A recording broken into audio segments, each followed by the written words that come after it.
salah satu strategi yang digunakan oleh penguasa, oleh pemerintah Jokowi selama 10 tahun ini sehingga kita sampai di kondisi hari ini adalah fabrikasi mitos.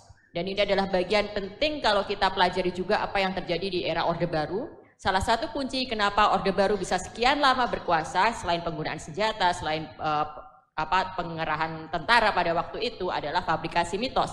Dan itu terjadi di era Jokowi. Dan itu yang membuat kita terlena mitos bahwa Jokowi orang baik.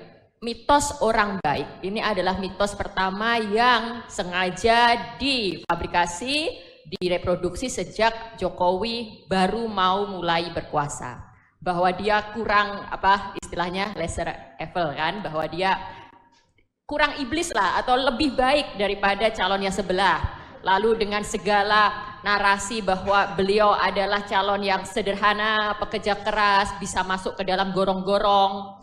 Lalu kemudian citra bahwa anaknya adalah penjual martabak dan anaknya adalah penjual pisang goreng.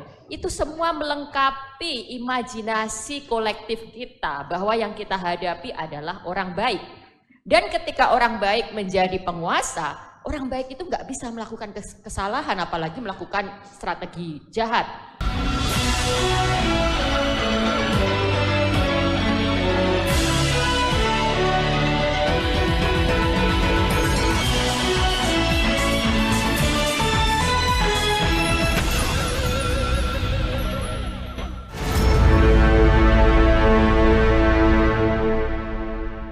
Assalamualaikum warahmatullahi wabarakatuh. Saya Sunarif dari Forum News Network. Kalau Anda sempat mencermati media sosial, dalam beberapa hari ini ada sebuah video yang sangat viral. Saya mendapat kiriman ini banyak sekali di TikTok ya. Ini videonya tentang 5 mitos dan citra palsu yang sengaja diproduksi oleh Jokowi dan timnya. Ini jadi merupakan semacam rahasia mengapa kemudian Jokowi itu bisa bertahan dalam 2 periode pemerintahan. Dan kelihatannya citra palsu atau 5 mitos dan citra palsu ini coba kembali diproduksi, jadi direproduksi ini untuk menaikkan citra dari Prabowo Subianto dan juga putra dari Jokowi, Gibran Rakabuming. Prabowo dikemas dengan citra sebagai seorang pemimpin yang gemoy, sementara Gibran itu adalah pemimpin muda.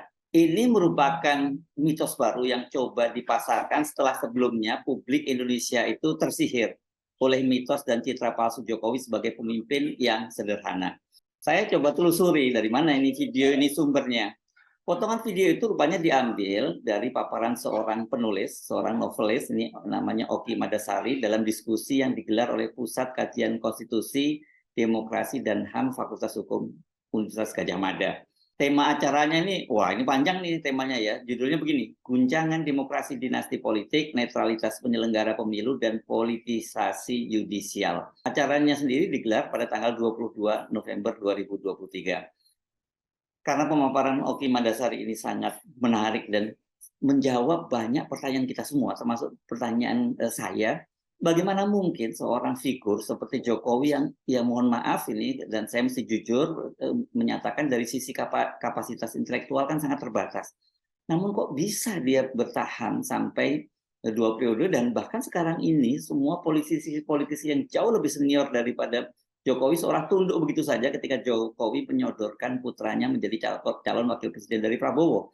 Saya ajak Anda untuk menyimak pemaparan lebih lengkap dari Oki Madasari ini. Selamat siang teman-teman semua. Saya tidak akan bicara dari sisi hukum. Udah jelas ada pendekar hukum di samping-samping saya. Saya akan bicara dari sisi ilmu saya, kebetulan sosiologi pengetahuan.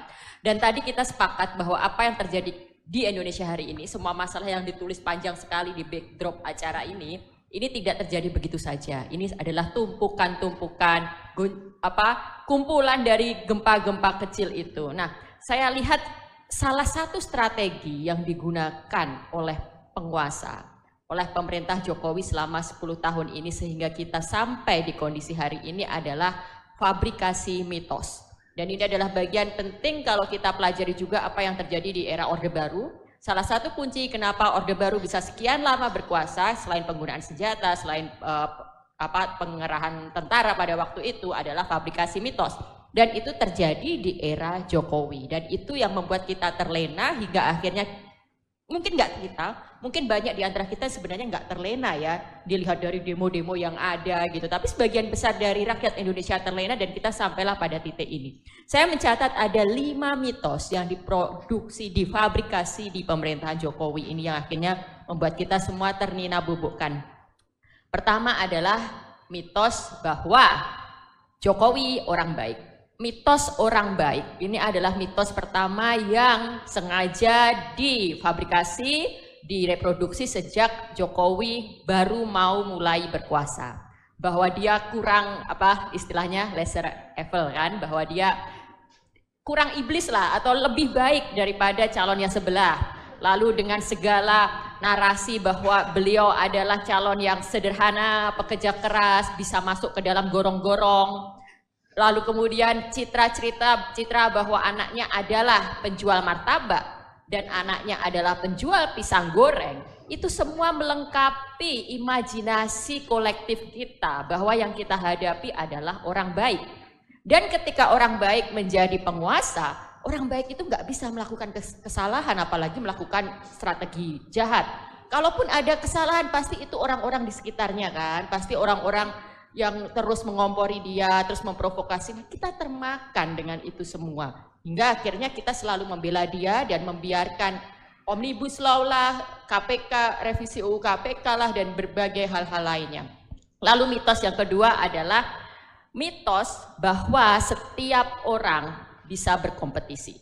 Lihat apa yang terjadi ketika anaknya mencalonkan diri jadi wali kota Solo, menantunya jadi wali kota Medan, lalu kita berteriak-teriak dinasti politik, ada nepotisme, ada pelanggaran etik, itu semua akan selalu dibantah bahwa ini kan demokrasi, silahkan untuk nggak memilih, ini kan demokrasi, semua orang juga bisa. Sekarang pertanyaan saya, bisa nggak ini Mas Umar nih, dosen hukum UGM sekarang nyalonin wali kota untuk tahun depan ini? Nah, belum tentu bisa, memang nggak bisa gitu kan, karena bukan anaknya Jokowi, bukan anaknya presiden.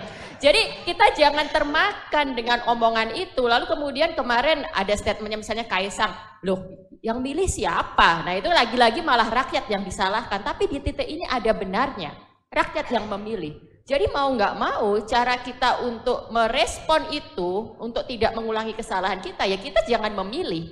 Kita jangan terbuai bahwa setiap calon, setiap orang memiliki kesempatan yang sama, sehingga setiap orang berhak untuk dipilih. Ya kita akhirnya harus memutuskan bahwa kita tidak akan memilih.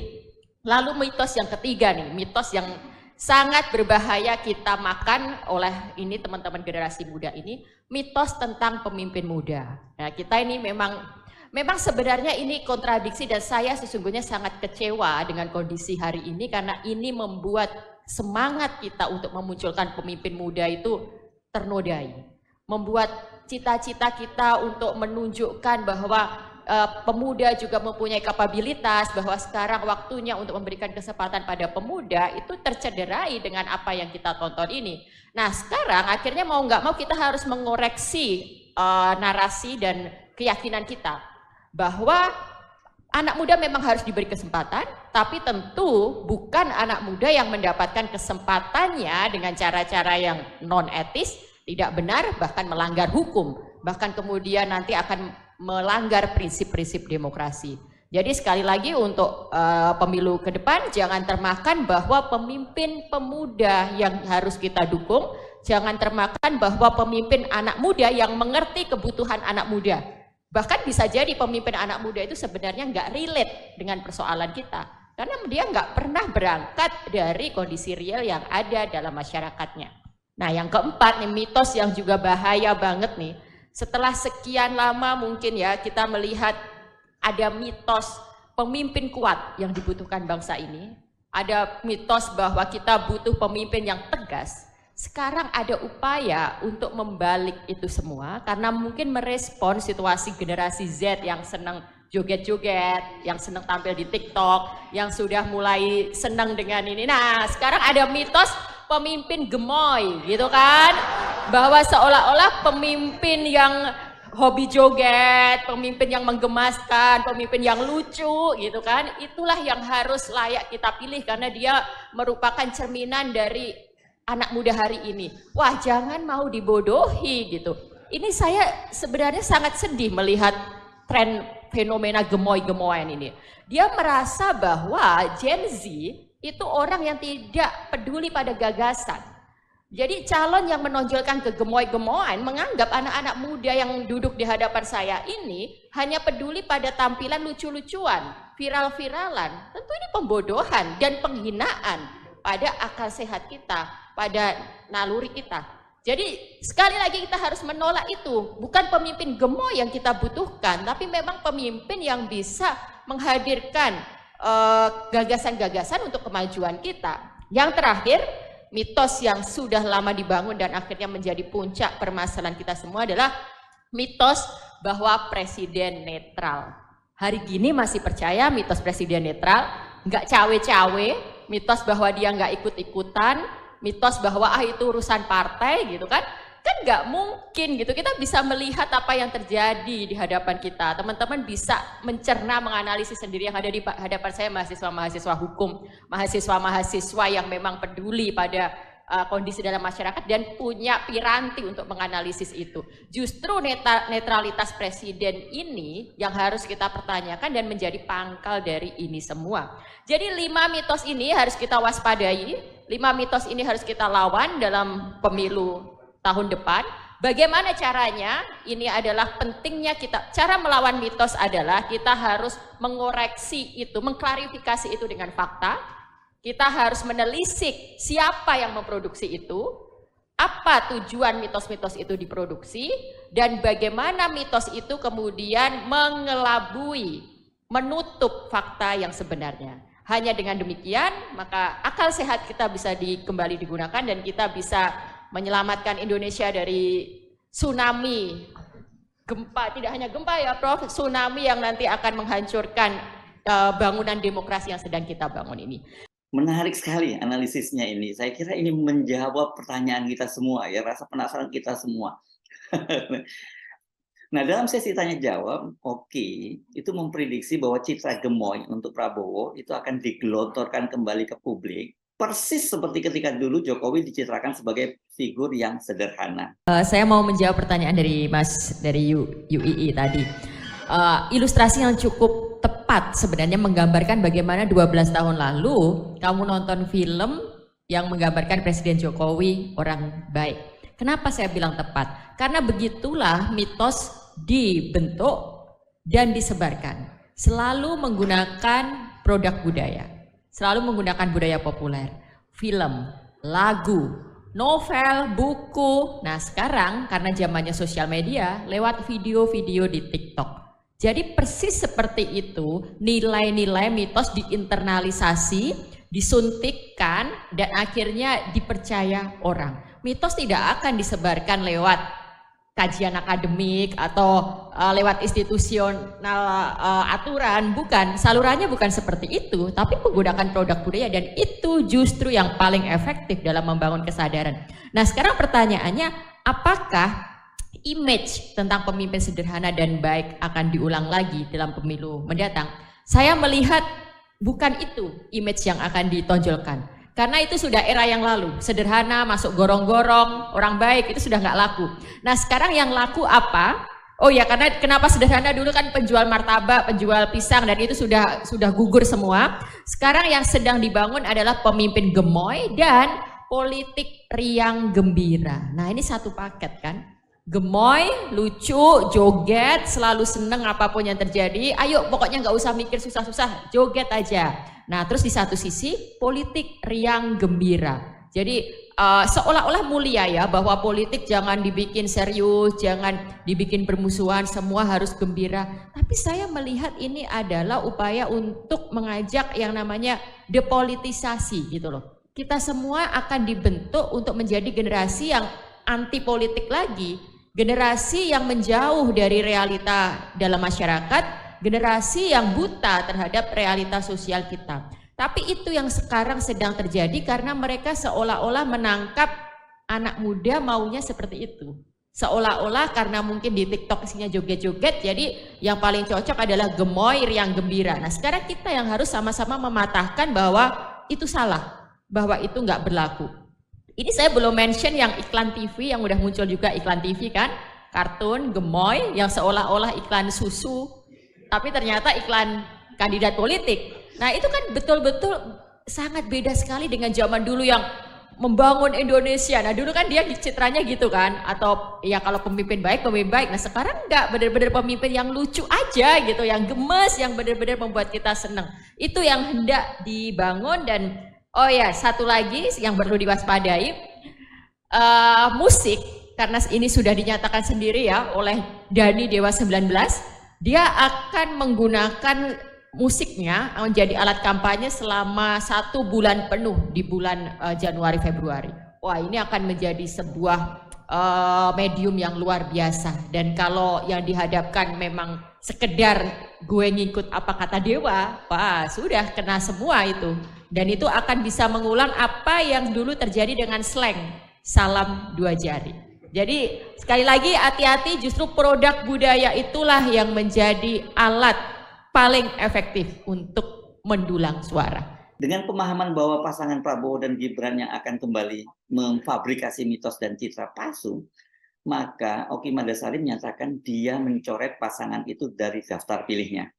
Dari apa yang kita diskusikan, dari paparan semua narasumber, dari apa yang sudah saya kemukakan tentang 5 mitos tadi, sebenarnya sudah sangat terbuka bahwa ada satu pasangan calon yang sudah tereliminasi dari pilihan-pilihan yang mungkin kita ambil untuk pemilu 2024. Saya terbuka saja, dan ini saya nggak melakukan, saya bisa bicara, saya nggak takut untuk mengemukakan ini, dan saya memaparkannya dengan tadi alasan ilmiah, alasan rasional berdasarkan fakta. Jadi sudah jelas ada satu calon yang gemoy yang tidak akan saya pilih. Nah untuk sisa calon berikutnya itu akan sepenuhnya tergantung pada teman-teman semua.